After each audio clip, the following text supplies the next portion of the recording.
اعوذ باللہ من الشیطان الرجیم بسم اللہ الرحمن الرحیم ان الذین یکفرون باللہ ورسولہ ویریدون ان یفرقوا بین اللہ ورسولہ یقولون نؤمن ببعض ونکفر ببعض ويريدون أن يتخذوا بين ذلك سبيلا أولئك هم الكافرون حقا وأعتدنا لهم عذابا مهينا صدق الله العظيم إن الله وملائكته يصلون على النبي يا أيها الذين آمنوا صلوا عليه وسلموا تسليما اللهم صل على سيدنا وعلى آل سيدنا وأصحاب سيدنا وأزواج سيدنا ومولانا محمد السلام عليك يا رسول الله صلى الله تعالى عليه وآله وسلم. ذکر خدا جو ان سے جدا چاہو نجدیو، ذکر خدا جو ان سے جدا چاہو نجدی ہو، واللہ ذکر حق نہیں کنجی سفر کی ہے. واللہ ذکر حق نہیں کنجی سفر کی ہے. میں مانتا ہوں اے عقل والو، میں مانتا ہوں اے عقل والو، میرا محمد خدا نہیں ہے، مگر دلوں میں یہ نقش کر لو کہ وہ خدا سے جدا نہیں، وہ خدا سے جدا نہیں. میلاد مصطفیٰ منانے میں ہم کو فائدہ کیا ملتا؟ دیکھیے، ایک ہے کہ میلاد کی شب یا میلاد کا دن. میلاد مصطفیٰ صرف ایک دن ہوا، ایک شہر میں ہوا. اب ہم جو ہر سال مناتے ہیں نا، تو ہم اور آپ یہ جو کچھ بھی مناتے ہیں نا، یہ ہے ذکر میلاد مصطفیٰ. ایک ہے میلاد مصطفیٰ اور ایک ہے ذکر میلاد مصطفیٰ.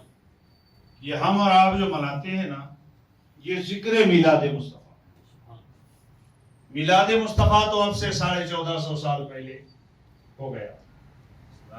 میلاد کے معنی آتے ہیں ولادت، اس دنیا میں مصطفیٰ کا تشریف لانا. آپ ایک بات سمجھیں، ہم لوگ لفظ میلاد کے نام سے یاد کرتے ہیں، لیکن قرآن مقدس میں پورا قرآن اٹھا کر دیکھیں، اللہ تعالیٰ نے رسول اکرم صلی اللہ علیہ وآلہ وسلم کے لیے جو کچھ بھی بیان کیا، وہاں پر لفظ میلاد نہیں بھیجنا یا مبعوث فرمانا. آپ غور کریں، قرآن میں ہے لَقَدْ جَاءَكُمْ رَسُولٌ مِّنْ أَنفُسِكُمْ، تمہارے پاس عظمت والا رسول آیا. ارشاد فرمایا هُوَ الَّذِي أَرْسَلَ رَسُولَهُ بِالْهُدَىٰ، وہ پاک ذات ہے جس نے اپنے رسول کو ہدایت دے کر بھیجا. فرمایا لَقَدْ مَنَّ اللَّهُ عَلَى الْمُؤْمِنِينَ إِذْ بَعَثَ فِيهِمْ رَسُولًا، اللہ نے مومنین پر بڑا احسان کیا کہ ان میں عظمت والا رسول مبعوث کیا. یہاں لفظ تخلیق نہیں ہے، بھیجنا ہے، آنا ہے، مبعوث فرمانا ہے. مصطفیٰ کی تخلیق نور مصطفیٰ بہت پہلے ہو چکی تھی. اب یہ رسول اکرم صلی اللہ علیہ وسلم کا میلاد ہوا، سرکار تشریف لائے. اللہ تعالیٰ نے نبی کریم صلی اللہ علیہ وسلم کے اس میلاد کو قرآن میں کہیں آنا، کہیں بھیجنا، کہیں مبعوث فرمانا اس قسم سے بیان کیا تاکہ آپ حضرات میلاد مصطفیٰ کو اس انداز میں منائیں کہ یہ اللہ کی سنت ہے، نہ کہ صرف آپ کا طریقہ، نہ کہ صرف آپ کا طریقہ. اب بھیج دیا. بھیجنے کے بعد میں اللہ تعالیٰ نے نبی کریم صلی اللہ تعالیٰ علیہ وآلہ وسلم کے ذکر کو خواہ وہ ذکر میلاد مصطفیٰ ہو، ذکر عظمت مصطفیٰ ہو، ذکر سیرت مصطفیٰ ہو، سرکار کا بچپن ہو، جوانی ہو، یا اس کے بعد کی جو بھی عمر ہے اس کا ذکر ہو، ان تمام ذکروں کے لیے اللہ نے قرآن میں بیان فرمایا اور اس انداز میں بیان کیا ہے کہ لوگوں، جب تم میرا ذکر کرنا چاہو، جب تم میرا ذکر کرنا چاہو اور ایسا ذکر کرنا چاہو جو میری بارگاہ میں قبول ہو۔ ایک وہ ذکر ہے کہ جو ذکر ٹھکرا دیا جاتا ہے، جو ذکر ٹھکرا دیا جاتا ہے، فرمایا وہ ذکر تم کچھ بھی کر لو، میری بارگاہ تک نہ وہ آتا ہے نہ قبول کیا جاتا ہے۔ اب ایسا ذکر میرا کرنا کہ جس کو میری بارگاہ میں قبول کرانا چاہتے ہو، تو پھر یہ یاد رکھو کہ تم میرے ذکر کے ساتھ میرے محبوب محمد رسول اللہ کا ذکر کرو۔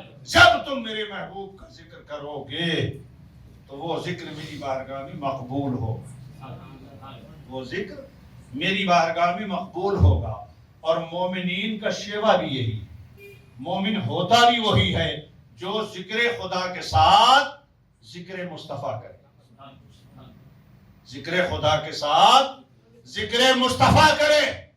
آئیے ہم قرآن مقدس کی اس آیت کریمہ کی طرف نظر ڈالیں۔ اللہ نے ارشاد فرمایا ان الذین یکفرون باللہ ورسلہ، بے شک وہ لوگ جو کفر کرتے ہیں، ان الذین یکفرون باللہ ورسلہ، انکار کرتے ہیں اللہ کا اور اس کے رسول کا، اور فرمایا وہ یریدون ان یفرقوا بین اللہ ورسلہ، ارشاد فرمایا وہ لوگ جو کافر ہیں نا، ان کی حالت یہ ہے کہ وہ اللہ اور اس کے رسول کے درمیان فرق کرتے ہیں، فرق، اللہ اور اس کے رسول کے درمیان جدائی ڈالتے ہیں، الگ الگ کرتے ہیں، اللہ اور اس کے رسول کے درمیان فرق پیدا کرتے ہیں۔ یہاں ایک ذہن میں آپ حضرات کو دینا چاہتا ہوں، توجہ کے ساتھ میں سنیں کہ اللہ اور اس کے رسول کے درمیان فرق نہ کرنا ایمان ہے اور فرق کرنا یہ کفر ہے۔ تو کیا رسول اللہ کو اللہ کہا جائے؟ اللہ کو رسول کہا جائے؟ اگر فرق نہ کرنے کا مطلب یہ ہوتا کہ رسول اللہ کو اللہ کہا جائے اور اللہ کو رسول کہا جائے، تو دوستو یہ تو قرآن شرک قرار دیتا ہے، کہتا ہے نہ رسول کو اللہ کہو نہ اللہ کو رسول کہو، نہ اللہ کو رسول کہو۔ پھر مقصد کیا ہے؟ اللہ کو اللہ سمجھو، رسول کو رسول سمجھو، مگر جوڑے رکھو، ایک دوسرے کو ساتھ میں رکھو۔ مطلب کیا ہے؟ ذاتیں دو رکھو، دونوں ذاتوں کو ایک نہ بناؤ، دونوں ذاتوں کو ایک نہ بناؤ۔ اللہ کی ذات اللہ کی ذات ہے اور رسول کی ذات رسول کی ذات ہے۔ اب رسول کو رسول مانو، اللہ کو اللہ مانو، لیکن اس کے آگے جب موقع آتا ہے تو محبت رسول کو محبت خدا جانو، محبت رسول کو محبت خدا جانو، اطاعت رسول کو اطاعت خدا جانو۔ مقام رسول جو کچھ بھی پروردگار عالم نے ان کو عطا کیا ہے، اس مقام کو حدود میں قید نہ کرو، بلکہ یہ کہتے ہوئے نظر آؤ کہ ساری کائنات میں اگر اللہ نے کسی کو سب سے اعلیٰ مقام عطا فرمایا ہے تو وہ مصطفیٰ، رسول اللہ کی رضا کو اللہ کی رضا جانو۔ آئیے ہم لوگ قرآن مقدس ہی سے سمجھیں۔ ایک ہوتی ہے دوری، ایک ہوتی ہے دوری اور ایک ہوتا ہے ملاپ۔ یہ دوریاں ختم کرنا، اس کا نام ایمان ہے۔ دوریاں ختم کر کے ملاپ کرنا، اللہ اس کے رسول کو ملا کے ذکر کرنا۔ ہم اور آپ کیا ملائیں گے یار، ہمارے بس کی بات ہے ہی کیا؟ قرآن سے پوچھیں تو قرآن کہتا ہے کہ اے لوگو، تم یہ بیان کرتے ہو یا یہ سوچتے ہو کہ اللہ الگ ہے، رسول الگ ہے، ارے اللہ ذات میں الگ ہے، رسول ذات میں الگ ہے، لیکن باقی سارے فعل ان کے ایک۔ ایمان کا مسئلہ آتا ہے، تم ایمان والے بننا چاہتے ہو تو لِتُؤْمِنُوا بِاللَّهِ وَرَسُولِهِ، لتؤمنوا باللہ ورسولہ آمنوا باللہ ورسولہ والذین آمنوا باللہ ورسولہ انما المؤمنون الذین آمنوا باللہ ورسولہ. فرمایا اے لوگو جب ایمان کی بات آتی ہے تو یہ کہو ہم ایمان لائے اللہ پر اور اس کے رسول پر، تب ایمان بنتا ہے، تب ایمان بنتا ہے. لتؤمنوا باللہ ورسولہ، ارے تمہارا ایمان لانا یہ ہو کہ اللہ کو مانو، رسول اللہ کو مانو. اگر صرف اللہ کو مانتے ہو تو پوری کائنات اللہ کو مانتی ہے. یہودی اللہ کو مانتے ہیں، نصرانی اللہ کو مانتے ہیں، دیگر قوم کفار اللہ کو مانتے ہیں، سکھ اللہ کو مانتے ہیں. جتنے بھی لوگ ہیں دنیا کے اندر کوئی ایسا نہیں ہے جو اللہ کو نہ مانے. ارے اللہ کو سب کسی نہ کسی طرح مانتے ہیں، انکار تو رسول کا ہے. قرآن کہتا ہے وَيَقُولُونَ نُؤْمِنُ بِبَعْضٍ وَنَكْفُرُ بِبَعْضٍ، کہ یہ کافر لوگ جو ہے ان کا حال یہ ہے کہ کہتے ہیں ہم بعض کو مانتے ہیں، بعض کا انکار کرتے ہیں. تو بعض کس کو مانتے ہیں؟ یہودی موسیٰ علیہ السلام کو مانتے ہیں، عیسائی عیسیٰ علیہ السلام کو مانتے ہیں. اب بعض جو ہے وہ انکار کس کا ہے؟ محمد رسول اللہ کو نہ یہودی مان رہے ہیں نہ عیسائی مان رہے ہیں. قرآن کہتا ہے کہ یہ بعض کا انکار رسول کائنات کا انکار ہے، اور مصطفیٰ کا انکار کرنا سب کو ماننے کے بعد پھر بھی انسان کو کفر میں ڈھکیل دیتا ہے، وہ کافر ہوتا ہے. تو اب یہ ان کافروں کا حال ہے. یہ ہے یہودیوں نصرانیوں کے حق میں یہ آئی. اور فرمایا ان کی حالت کیا ہے؟ وَيُرِيدُونَ أَن يَتَّخِذُوا بَيْنَ ذَلِكَ سَبِيلًا، وہ تو اس کے درمیان میں کوئی راستہ تلاش کرنا چاہتے ہیں، یعنی ایسا راستہ بنانا چاہتے ہیں کہ بعض کو مان لیں بعض کو چھوڑ دیں اور ہمارا کام چل جائے. یاد رکھیں اس کے لیے قرآن نے کہا لا الہ اولائی ولا الہ اولائی مذبذبین بین ذالک. ان کی حالت یہ ہے کہ یہ کبھی ادھر ہوتے ہیں کبھی ادھر ہوتے ہیں، درمیان میں مذبذب ہیں. ان کی حالت یہ بن گئی نہ خدا ہی ملا نہ وصال صنم، نہ ادھر کے رہے نہ ادھر کے رہے، مذبذبین بین ذالک.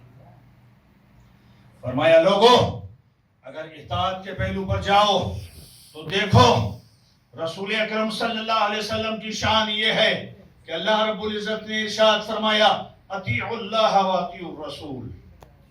اے لوگو اللہ اور اس کے رسول کی اطاعت کرو. اطیعوا اللہ واطیعوا الرسول، اطیعوا اللہ ورسولہ ومن یطع اللہ ورسولہ ویطیعون اللہ ورسولہ ان یطیعوا اللہ ورسولہ. فرمایا لوگو میرے رسول کی اطاعت ہی میری اطاعت ہے. ارشاد فرمایا رسول اکرم صلی اللہ علیہ وسلم کی اطاعت میری اطاعت ہے. تو اللہ کی اطاعت رسول کی اطاعت، رسول کی اطاعت اللہ کی اطاعت ہے. نبی کریم صلی اللہ علیہ وسلم کو اللہ نے نہ ایمان میں جدا رکھا نہ اطاعت میں جدا رکھا، اور اس کے بعد میں ارشاد فرمایا استجیبوا للہ وللرسول من یعص اللہ ورسولہ ان الذین یؤذون اللہ ورسولہ براءۃ من اللہ ورسولہ آذان من اللہ ورسولہ من دون اللہ ورسولہ. ارشاد فرمایا لوگو اللہ کی نافرمانی کرنے والوں سنو، اللہ کی نافرمانی رسول کی نافرمانی ہے. سوچیں صحیح یار، اللہ کا کوئی جسم ہے کہ اللہ کو کوئی تکلیف پہنچا رہے ہیں؟ رسول اکرم صلی اللہ علیہ وآلہ وسلم کے تعلق سے اللہ تعالیٰ نے ارشاد فرمایا کہ لوگو تم میرے رسول سے برا بولتے ہو، رسول کو تکلیفیں پہنچاتے ہو، تو یہ رسول کی تکلیف نہیں ہے بلکہ میری تکلیف. ان الذین یؤذون اللہ ورسولہ، اور ارشاد فرمایا اذان من اللہ ورسولہ براءۃ من اللہ ورسولہ. فرمایا اللہ اس کا رسول جس سے بھی بری ہے، یقین اللہ جس سے بری ہے رسول اس سے بری. اعلان کر رہا ہے اللہ تعالیٰ تو اس کے رسول کا بھی وہی اعلان ہے. آپ حضرات اس پر غور کریں. اللہ نے فرمایا یہ کافروں کا شیوا ہے۔ وَيُرِيدُونَ أَن يُفَرِّقُوا بَيْنَ اللَّهِ وَرُسُولِهِ، اللہ اور اس کے رسولوں کے درمیان جو فرق ڈالتے ہیں، وہ فرق ڈالنا ایمان والوں کا کام نہیں بلکہ وہ کافروں کا کام ہے۔ اس کے بعد میں ارشاد فرمایا، ارے یار قرآن کو اٹھا کر پڑھیں اور محبت کی نظر سے پڑھیں تو یقین جانیں قرآن کا ہر وقت، قرآن کا ہر رکوع، قرآن کی ہر آیت اللہ کے ساتھ رسول کا ذکر دکھاتی ہے، اللہ کے ساتھ رسول اللہ کا ذکر دکھاتی ہے۔ اور اگر عقیدہ بگاڑ کر قرآن پڑھا جاتا ہے تو اللہ فرماتا ہے یضل بہ کثیرا ویہدی بہ کثیرا، یہی قرآن ہے کہ اس کو پڑھنے کے بعد بہت سے لوگ گمراہ ہو جاتے ہیں، اور یہی قرآن ہے کہ اس کو پڑھنے کے بعد بہت سے لوگ ہدایت پا جاتے ہیں۔ ہدایت کون پاتے ہیں؟ جو انصاف سے قرآن پڑھتے ہیں۔ ایک بات سمجھے، جو انصاف سے قرآن پڑھتا ہے وہ ہدایت پاتا ہے، اور جو محبت سے قرآن پڑھتا ہے وہ ولایت پاتا ہے۔ انصاف سے قرآن پڑھنے والا ہدایت پاتا ہے، اور محبت سے قرآن پڑھنے والا ولایت پاتا ہے۔ اور اگر عشق رسول میں ڈوب کر قرآن پڑھتا ہے تو پھر وہ مدینۃ العلم کا باب بن جاتا ہے، مدینۃ العلم کا باب بن جاتا ہے۔ کیوں؟ وہ عشق ہے، عشق و محبت میں قرآن ہدایت دیتا ہے۔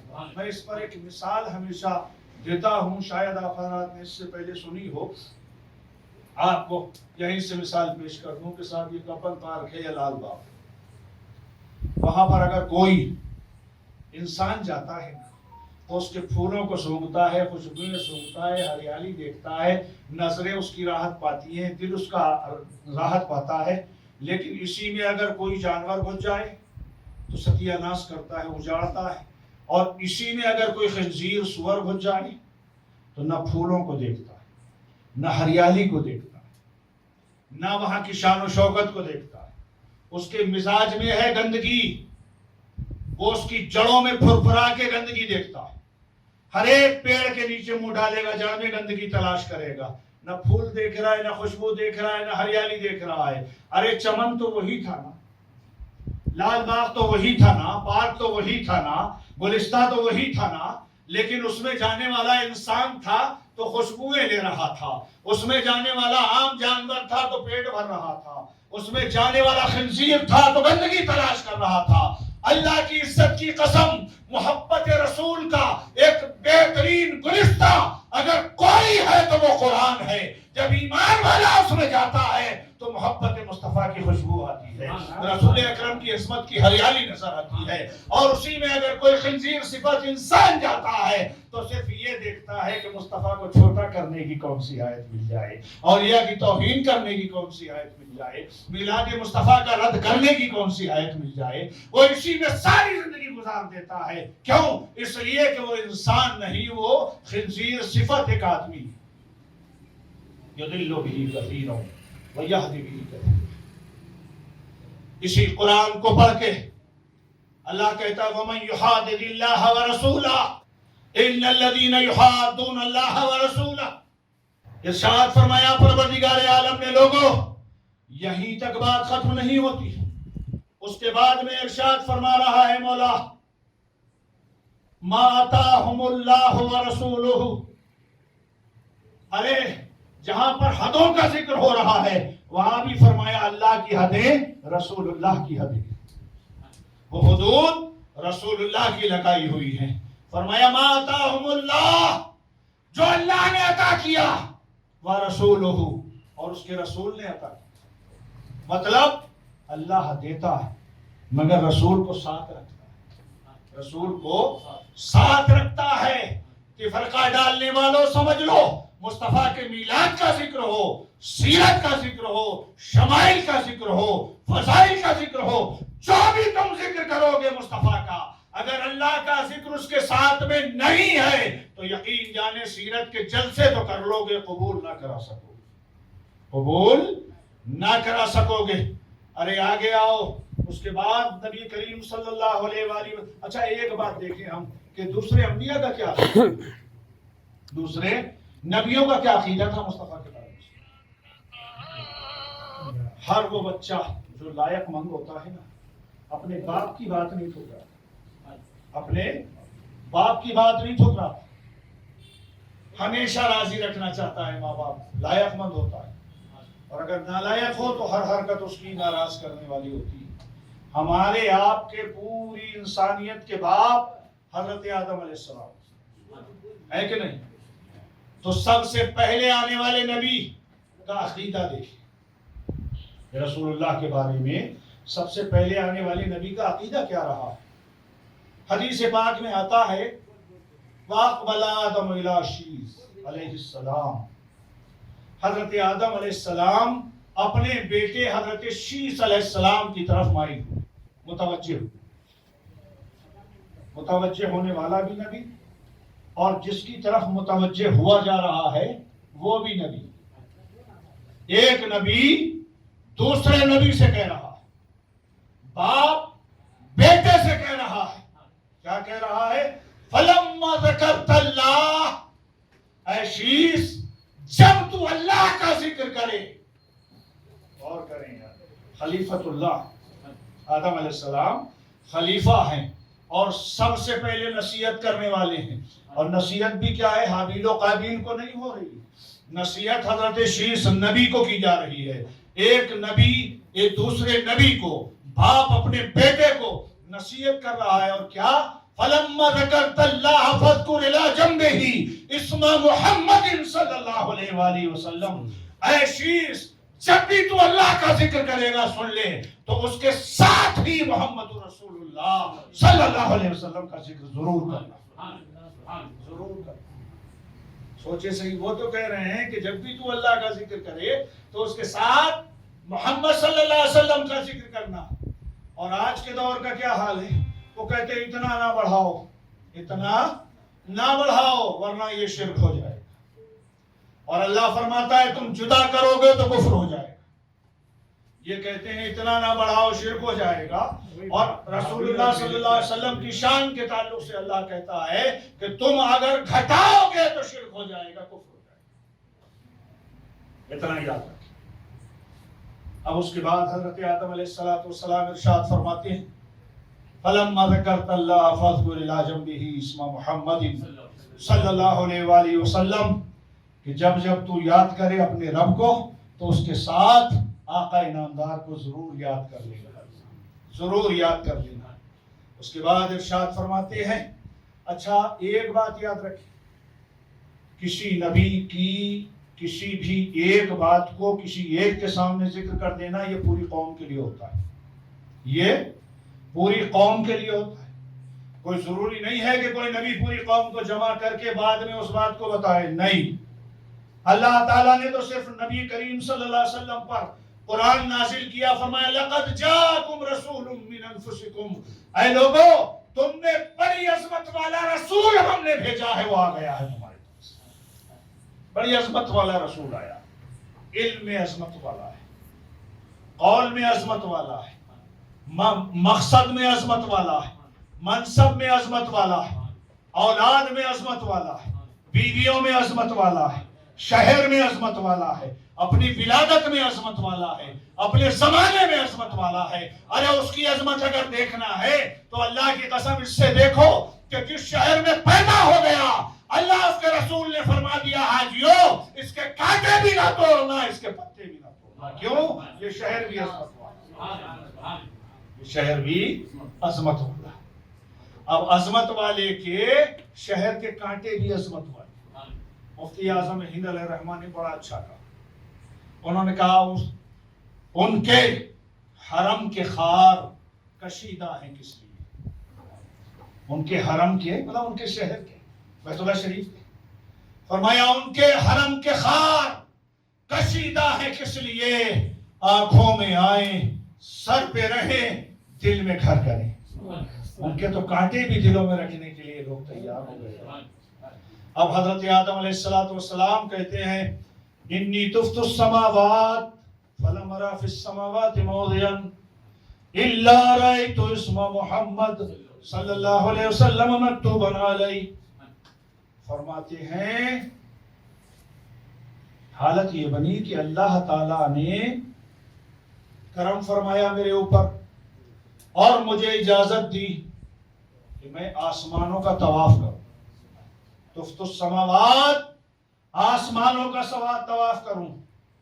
فلم ارى في السماوات موضعا، وہ کہتے ہیں میں نے جب آسمانوں میں گھومنا شروع کیا. اتنا یاد رکھیں سماوات سما کی جمع ہے. سما ایک، سماوات پورے آسمان. سماوات پورے آسمان. للہ ما فی السماوات والارض، یہ سماوات ساتوں آسمان ہے. اب آدم علیہ السلام نے صرف ایک آسمان میں چکر نہیں لگایا، چکر بھی لگا رہے ہیں، دیکھ بھی رہے، چکر لگا کے دیکھ رہے ہیں کہ کہاں ہے کیا. تو اب دیکھنے میں سب سے زیادہ یہ دیکھنا تھا کہ نبی آخر الزماں کہاں. آسمان کی رونقیں اپنی جگہ ہیں. حضرت آدم علیہ السلام نے کسی رونق کو بیان نہیں کیا، بس یہ بیان کیا فلم رائی، تو میں نے کوئی جگہ ایسی نہیں دیکھی آسمان میں جہاں لفظ محمد صلی اللہ علیہ وسلم لکھا ہوا تھا. فرماتے ہیں آسمان کے ہر گوشے میں مصطفیٰ کا نام لکھا ہوا تھا. آسمان کے نہیں، آسمانوں کے، آسمانوں کے ہر گوشے میں. کہتے ہیں ہر جگہ. فلم ارا موضعا، بولتے ہیں نا ہم لوگ اس میں اردو میں بولتے ہیں فلاں موضع کہاں، تو یہ موضع جگہ. فلم ارا موضعا، کوئی جگہ ایسی نہیں دیکھی جہاں لفظ محمد نہ ہو صلی اللہ علیہ وسلم. میں یہاں پر ایک سوال دینا چاہتا ہوں آپ حضرات کو، اور سے توجہ کے ساتھ میں سماعت کریں. یہ کیوں تھا بھئی آسمانوں میں ناموں کا لکھ دینا، حضرت آدم علیہ السلام کے ناخنوں میں ظاہر ہو جانا، یا حضرت آدم کا توبہ کے لیے کہنا انی اسأل بحق محمد صلی اللہ علیہ وسلم، میں محمد صلی اللہ علیہ وسلم کے واسطے سے، وسیلے سے توبہ کرتا ہوں، دعا کرتا ہوں مولا. تو یہ سب کیوں تھا؟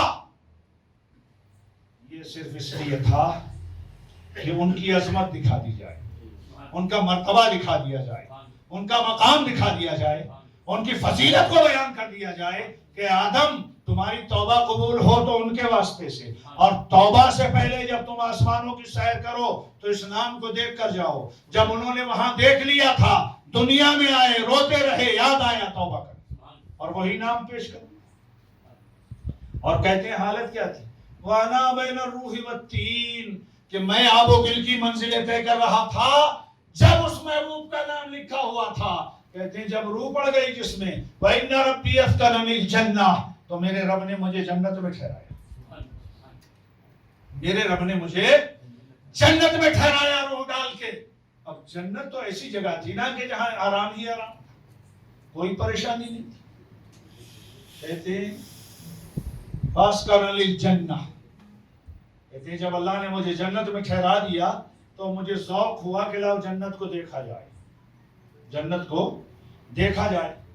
کوئی آدمی بھی یہاں آ جاتا ہے نا تو آنے کے بعد میں کیا کرتا ہے، تھوڑی دیر کرسی پہ بیٹھتا ہے، پھر ادھر کتابیں دیکھتا ہے، پھر ادھر کتابیں دیکھتا ہے، ادھر چھان کے دیکھتا ہے کیا.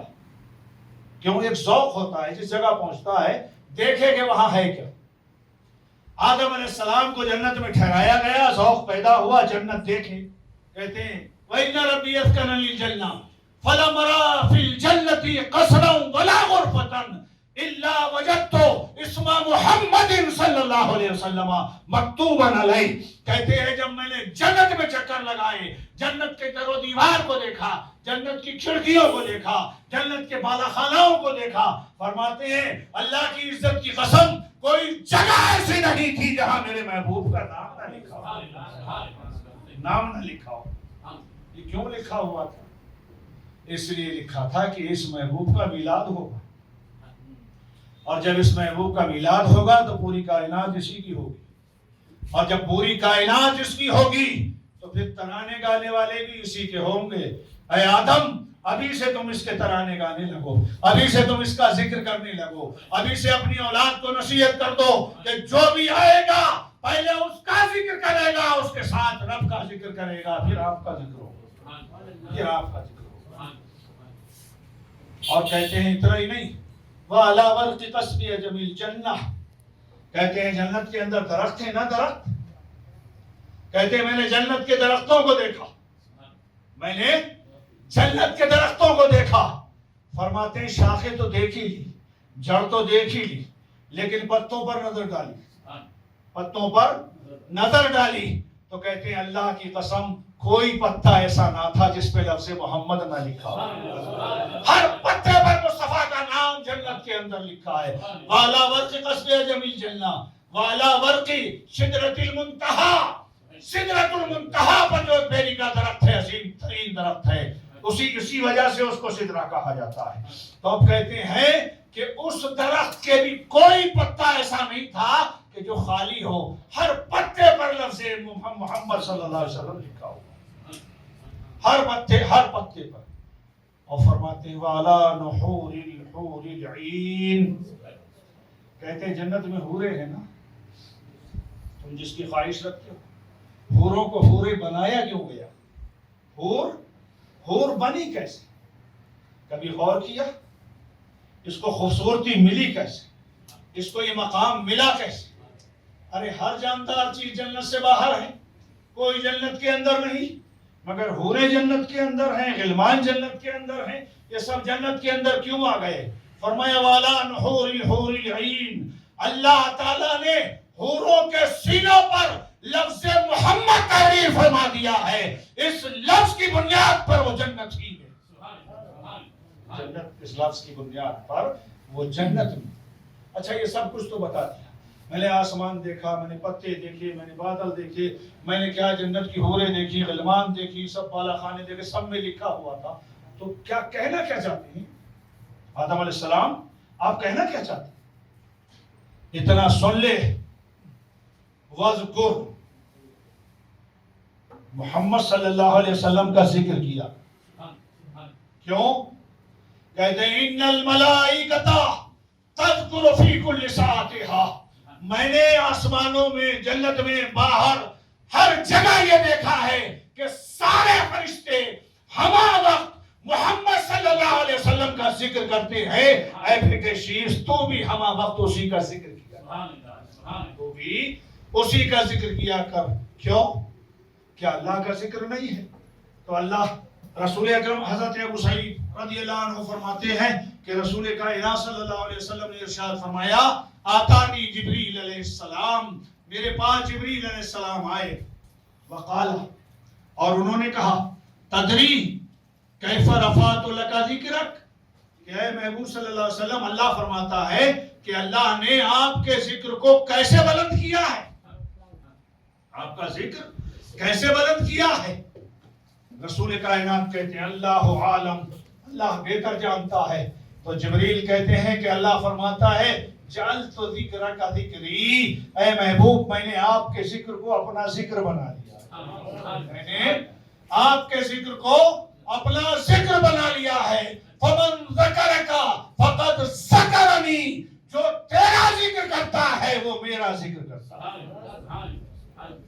اے شیس، جو ذکر مصطفیٰ کرتا ہے وہ ذکر خدا کرتا ہے، وہ ذکر خدا کرتا ہے۔ اچھا میلاد کا پیغام دیکھ لیا، میلاد کا پیغام کیا ہے؟ رسول اللہ تشریف لائے، صبیبہ ابو لہب کی باندھی دوڑ کر چلی گئی، آپ نے واقعہ سنا ہے، دوڑ کر چلی گئی، اس نے جا کر کہا ابو لہب مبارک ہو، آپ کے یہاں بھتیجا آیا، آپ کے یہاں بھتیجا آیا۔ حالانکہ صبیبہ نے، ایک بات اور یہاں پر سمجھ لیں، میں نے اکثر سنا ہے، سیر شریف وغیرہ پڑھتے ہیں یا مطلب عام بچے ہمارے جو بیچارے زیادہ نہیں جانتے، وہ اس لفظ کو صوبیہ پڑھتے ہیں، کہتے ہیں صوبیہ نکلا، یہ لفظ صوبیہ نہیں ہے، یہ لفظ ہے صبیبہ، اے واو یہ با ہا، صبیبہ، یہ لفظ صوبیہ نہیں ہے۔ یہ کون ہے؟ رسول اللہ صلی اللہ علیہ وسلم کو اس نے دودھ بھی پلایا، مادی ابو لہب کی تھی، مگر رسول کائنات صلی اللہ علیہ وسلم کی پیدائش کے وقت وہاں موجود تھی۔ اور بچوں کی اتنا یاد رکھیں، تاریخ اٹھا کر دیکھیں، کسی بچے کی کسی کو پیدائش کی کوئی خوشخبری نہیں سنائی۔ اس نے جا کے کیوں سنایا؟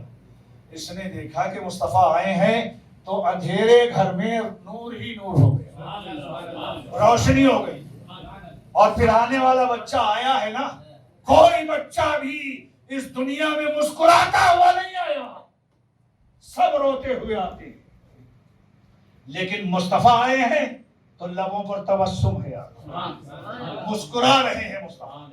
صوبیہ نے دیکھا ایسا بچہ جو مسکرا رہا، آج تک میری نظر نے نہیں دیکھا۔ ایسا بچہ جو آئے تو بالکل پاک صاف کو نہلانے کی ضرورت نہ ہو، ایسا بچہ جو آئے اس کی ختنہ ہو چکی ہو، ایسا بچہ جو آئے تو اپنے سطر کو چھپاتا ہوا ہے۔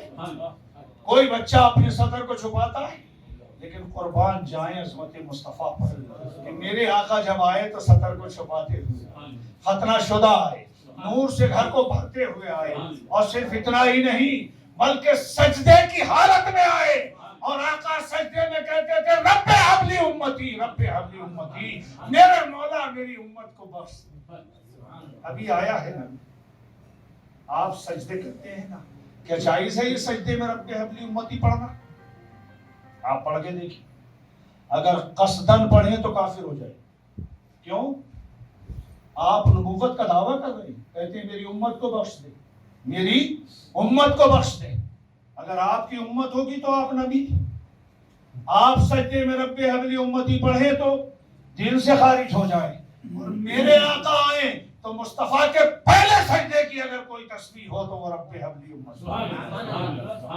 دنیا میں آئے، سجدہ بھی کیا، اور پھر کیا ہے، سطر کو بھی ڈھاکا ہے مصطفیٰ۔ ایک بات میں اور بتا دوں آپ، شریعت مطہرہ میں اگر آدمی کے پاس کپڑے نہ ہو، اس کے پاس ہمت نہ ہو، طاقت نہ ہو، بالکل ننگا ہے، نماز پھر بھی فرض ہے، نماز پھر بھی فرض ہے، تو وہ کیسے پڑھے گا؟ بیٹھ کر اپنے سطر کو ڈھانپ کر چھپا کر، نہ سجدہ کرے گا نہ رکوع کرے گا، بیٹھ جائے گا، اشاروں سے کام چلائے گا، نماز ہو جائے گی۔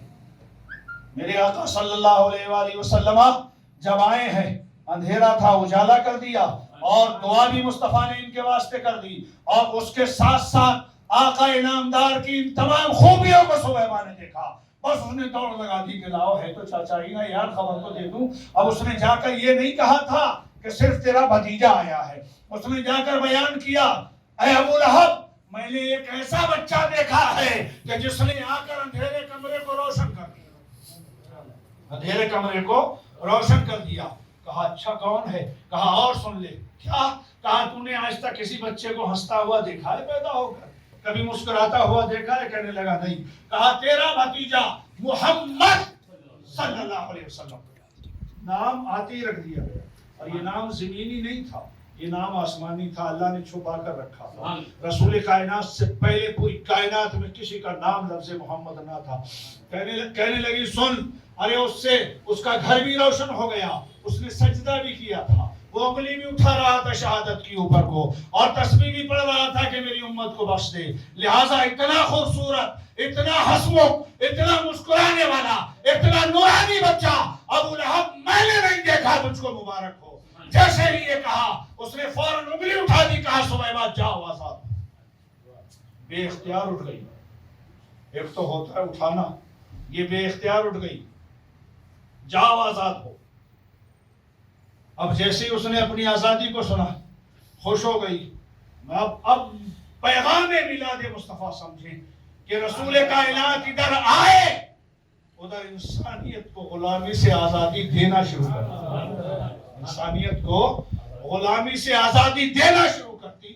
اور صرف اتنی ہی نہیں، ایک بات اور سمجھیں، مردوں کو آزادی بعد میں ملی، مردوں کو آزادی بعد میں ملی۔ مصطفیٰ کے میلاد پر سب سے پہلی آزاد ہونے والی عورت۔ کیوں؟ اس دور میں بھی مردوں پر اتنا ظلم نہیں تھا جتنا ظلم عورتوں پر تھا، جتنا ظلم۔ ارے آپ جانتے نا، سنا ہے کہ صاحب جو بچیاں پیدا ہوتی ان کو زندہ درگور کر دیا جاتا تھا، اور حالت یہ ہوتی تھی، یار اللہ کی عزت کی قسم کیسے وہ باپ تھے کہ بیٹی پیر کو پکڑی ہوئی ہے اور کہتی ہے ابا مجھے کیوں مٹی ڈال رہے ہیں، ابا مجھے کیوں مٹی ڈال رہے ہیں، کیوں دفن کر رہے ہیں، آپ تو میرے پیارے ابا ہیں۔ رسول کائنات کے سامنے ایک صحابی بیان کرتے ہیں، یا رسول اللہ کیسے اس کو معاف کرے گا؟ میرے آقا صلی اللہ علیہ وآلہ وسلم کی آنکھوں میں آنسو آ گئے، مصطفیٰ کے آنسو تب تب گرنے لگے، اس واقعے کو سمجھے۔ جو بچے کو دفن کرنے والا واقعہ سے آدمی بیان کرتا. مقصد میلاد غلامی کو آزادی سے بدلنا ہے. مقصد میلاد شرکیہ تمام رسموں کو ختم کرنا ہے. مقصد میلاد انسانیت میں ہونے والے ظلم کو ختم کرنا ہے. مقصد میلاد اللہ اور اس کے رسول کے ذکر کو ساتھ ساتھ کرنا ہے، نہ کہ جدا کرنا ہے. مقصد میلاد اپنی روحوں کو تشفی دینا ہے. مقصد میلاد آپس میں میل محبت کرنا ہے. مقصد میلاد اپنے بڑوں کا ادب کرنا ہے. مقصد میلاد بیٹیوں کے ساتھ شفقت کے ساتھ پیش آنا ہے. مقصد میلاد آپ کو یہ دعوت دیتا ہے کہ آنے والا پیغمبر سب سے پہلا کام سجدہ کر رہا ہے، لہذا ہم کو یہ درس دیتا ہے کہ ہم بھی سجدے کریں، ہم بھی سجدے کریں. اور جو انکاری ہیں اللہ نے فرمایا اولئک هم الکافرون حقا، وہ پکے کافر ہیں. وَأَعْتَدْنَا لَهُمْ عَذَابًا مُهِينًا، ان کے لیے دردناک عذاب اللہ نے تیار کر رکھا ہے. تو جو میلاد والے ہیں اللہ تعالیٰ ان پر اپنا فضل فرماتا ہے. اگر وہ کافر کے گھر میں ہے تو محمد صلی اللہ علیہ وسلم کے گھر کو بھیج دیتا ہے، آزاد کرا دیتا ہے. اور اگر ایسا نہیں ہے تو پھر حضرت لوط جیسے پیغمبر کی بیوی کافرہ بن جاتی ہے، حضرت نوح جیسا عظیم پیغمبر کا بیٹا بھی کافر ہو جاتا ہے. کیوں؟ عظمتوں سے کھیلنے لگتا ہے. جب عظمتوں سے کھلواڑ کیا جاتا ہے تو یاد رکھیں ایمان نصیب نہیں ہوتا. حقانیت ہمارے درمیان سے دوستو اٹھنے کی طرف جا رہی ہے. اپنے بزرگوں کی عزت کرنا سیکھو، اور اتنا یاد رکھو کہ اگر اللہ کے ذکر سے مصطفیٰ کے ذکر کو جدا کرنا چاہتے ہو تو پھر ایک ہی راستہ ہے، وہ جہنم ہے. ذکر خدا جو ان سے جدا چاہو نجدیو، ذکر خدا جو ان سے جدا چاہو نجدیو، واللہ ذکر حق نہیں کنجی سفر کی. میں مانتا ہوں عقل والو میرا محمد خدا نہیں ہے، مگر دلوں میں یہ نقش کر لو کہ وہ خدا سے جدا نہیں. جب تک یہ عقیدہ رہے گا تو ایمان بنے گا. ایمان اللہ اس کے رسول کو ملا کر ماننے کا نام ہے. رسول کو رسول مانے، اللہ کو اللہ مانے، لیکن ملا کر مانے. کیسے؟ کسی شاعر نے کہا تھا کرم کے بادل برس رہی ہیں دلوں کی کھیتی ہری بھری. یہ کون آیا ہے ذکر جس کا نگر نگر ہے گلی گلی ہے. میں مانتا ہوں اے عقل والو میرا محمد خدا نہیں ہے، مگر دلوں میں یہ نقش کر لو کہ وہ خدا سے جدا نہیں ہے. اللہ تعالیٰ میلاد مصطفیٰ کا مجھے آپ کو سب کو صدقہ عطا فرمائے. اور جس طرح سے میرے آقا صلی اللہ علیہ وآلہ وسلم کی آمد کے صدقے میں ابو جہل نے سویبہ کو آزاد کیا، مولا کریم ہم کو اپنے محبوب کے میلاد کے صدقے میں جہنم سے آزادی نصیب فرمائے. تمام گناہ گاروں کے گناہوں کو معاف کرتے ہوئے ہم کو رسول کائنات اور ان کی اولاد کا شہدا بنا. وآخر دعوانا الحمدللہ رب العالمین.